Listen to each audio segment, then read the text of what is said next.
Halo teman-teman, selamat datang dalam video pembelajaran pada mata kuliah Manajemen Strategi dan Pemasaran Organisasi Pelayanan Kesehatan Rumah Sakit pada topik Strategi Pelayanan Produk Rumah Sakit dengan dosen penanggung jawab kami adalah Dr. Gigi Wahyu Sulistiadi Mars. Kami beranggotakan Adinda Intan Mayangsari, Reine Indira Putri Susunan, Suryo Bantolo, Yosep Kea Embu. Selamat menyaksikan. Strategi merupakan suatu rencana umum untuk menyesuaikan kegiatan organisasi dengan keadaan eksternal guna memenangkan persaingan.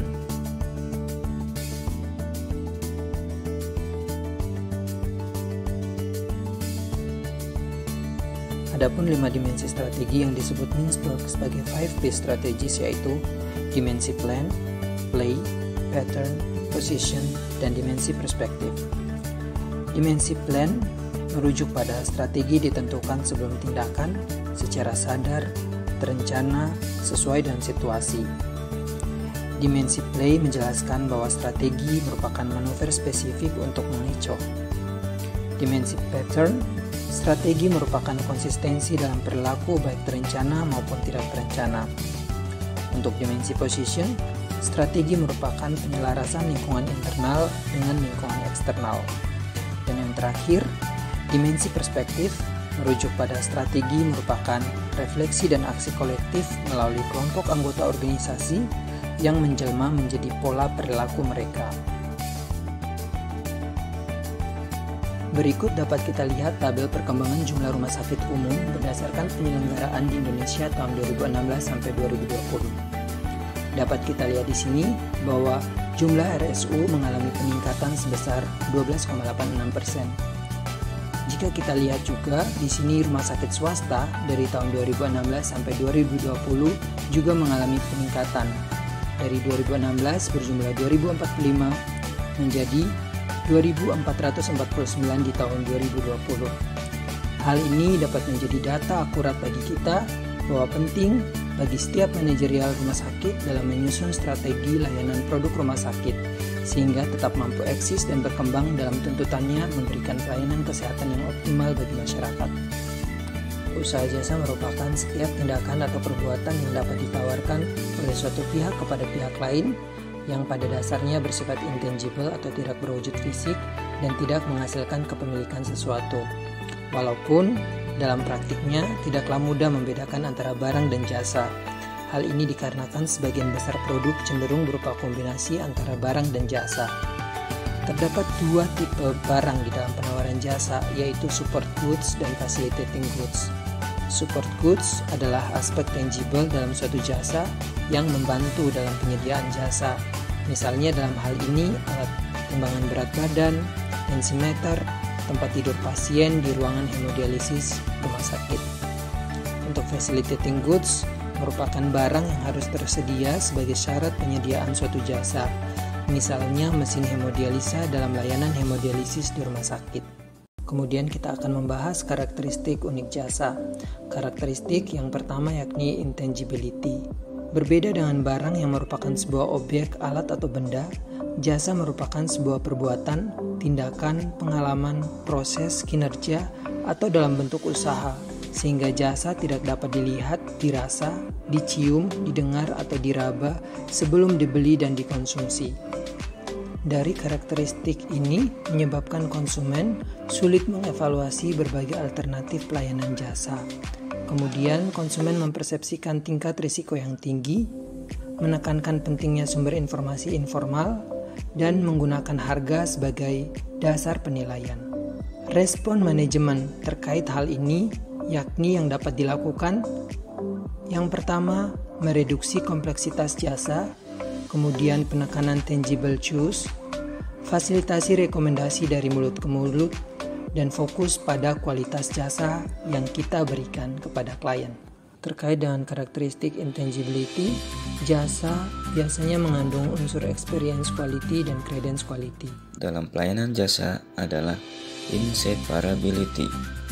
Maksudnya di sini adalah dalam memberikan pelayanan medis kepada pasien, dokter tidak dapat memproduksi jasanya tanpa adanya pasien dan keluarga. Pasien dan keluarga secara aktual terlibat dalam proses produksi jasa dengan cara menjawab anamnesis yang dilakukan dokter.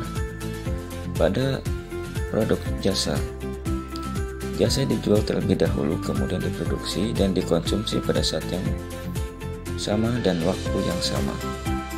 Berbeda dengan produksi barang, di mana barang diproduksi terlebih dahulu, kemudian setelah jadi, dijual, kemudian dikonsumsi oleh pengguna di tempat dan waktu yang berbeda. Ketiga adalah variability atau heterogeneity. Faktor-faktor apa yang dapat menyebabkan variabilitas kualitas jasa? Ada 3. Pertama, kerjasama atau partisipasi pelanggan sama penyampaian jasa berpengaruh terhadap variabilitas kualitas jasa. Kedua, moral atau motivasi karyawan dalam melayani pelanggan juga berpengaruh pada variabilitas kualitas jasa. Dan terakhir, beban kerja perusahaan. Langkah strategi pemasaran umum terdiri dari 6. Yang pertama adalah kita dapat melakukan market share. Yang kedua adalah product quality. Yang ketiga adalah product innovation. Berikutnya adalah customer loyalty. Yang kelima adalah competition capacity utilization. Dan yang terakhir adalah technological know-how. Menurut Kotler dan Keller, pada tahun 2016, salah satu strategi agar rumah sakit mampu bersaing dan eksis serta berkembang adalah dengan mengembangkan layanan unggulan. Untuk menjadi layanan unggulan tersebut, maka hal-hal yang perlu diperhatikan adalah yang pertama, kita harus mempunyai dan menyediakan sumber daya manusia yang unggul di dalam layanan tersebut. Yang kedua, didukung oleh fasilitas diagnostik dan terapi yang unggul. Yang ketiga adalah proses pelayanan yang juga unggul. Dan yang keempat adalah akses yang mudah. Dengan dilakukannya keempat hal tersebut, maka tidaklah sulit bagi sebuah rumah sakit untuk dapat mengembangkan layanan unggulannya. Sedangkan menurut Trisnantoro pada tahun 2000, strategi dan produk yang ditetapkan rumah sakit sebaiknya mempunyai ciri. Yang pertama, merupakan kegiatan yang terbukti cost efektif.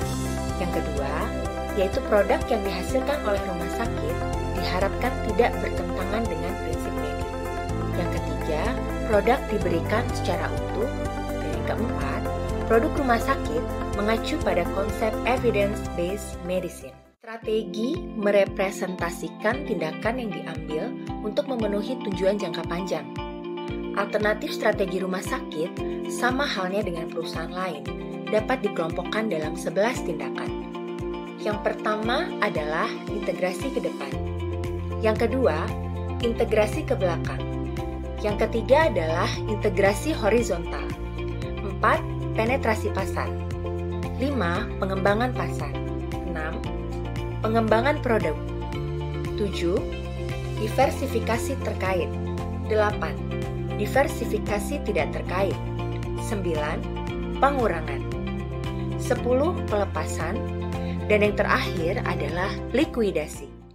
Terdapat 3 tipe strategi generik, yaitu kepemimpinan biaya atau cost leadership, diferensiasi, dan fokus. Marilah kita bahas satu persatu 3 tipe strategi generik berdasarkan Porter. Yang pertama, kepemimpinan biaya atau cost leadership. Strategi ini menekankan untuk memproduksi produk terstandarisasi pada biaya per unit rendah untuk konsumen yang sensitif harga. Terdapat 2 tipe alternatif strategi, yaitu tipe 1 dan tipe 2. Strategi generik menurut Porter berikutnya yaitu diferensiasi. Diferensiasi merupakan strategi yang bertujuan untuk memproduksi produk atau jasa yang dipertimbangkan unik dalam industri dan diarahkan pada konsumen yang relatif tidak sensitif harga. Berikut adalah strategi terakhir, yaitu strategi fokus, di mana di sini kegiatan memproduksi produk dan jasa yang memenuhi kebutuhan kelompok kecil konsumen. Strategi ini diarahkan pada layanan kebutuhan pasien melalui kelompok grup atau segmen. Ada 2 tipe alternatif strategis fokus. Tipe yang pertama adalah strategis fokus biaya rendah yang menawarkan produk atau jasa ke sejumlah kelompok kecil pelanggan pada harga terendah yang tersedia di pasar. Tipe kedua adalah tipe 5, yaitu strategis fokus ini lebih pada nilai yang terbaik yang menawarkan produk atau jasa ke sebagian kecil konsumen pada harga yang terbaik yang tersedia di pasar. Sering juga disebut dengan diferensiasi terfokus. Sekian slide presentasi dari kelompok 3. Semoga presentasi ini dapat bermanfaat dan akhir kata kami ucapkan terima kasih.